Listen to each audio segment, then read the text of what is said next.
at that. A little fire roaring in the background. Perfect. Nice job. Sets the mood. In 1897, 8-year-old Virginia O'Hanlon wrote to the New York Sun asking, is there a Santa Claus?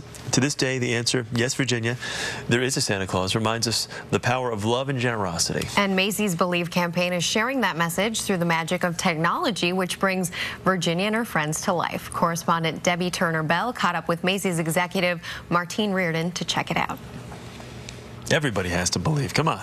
Believe. Got it. It's a good message. Everyone is also encouraged to drop by a Macy's Believe station and test out the Believe-O magic and write a letter to Santa. Macy's will donate $1 for each letter, up to $1 million to the Make-A-Wish Foundation, and so far they've collected more than 22,000. That is a lot of letters. Yeah. Also, another part of this is the Believe campaign's Macy's Celebrity Tree Auction, and you can still ahead. Chris. Baby boomers ready to change our world again by not retiring. We're going to find out why so many of them expect to work as long as they can here on The Early Show.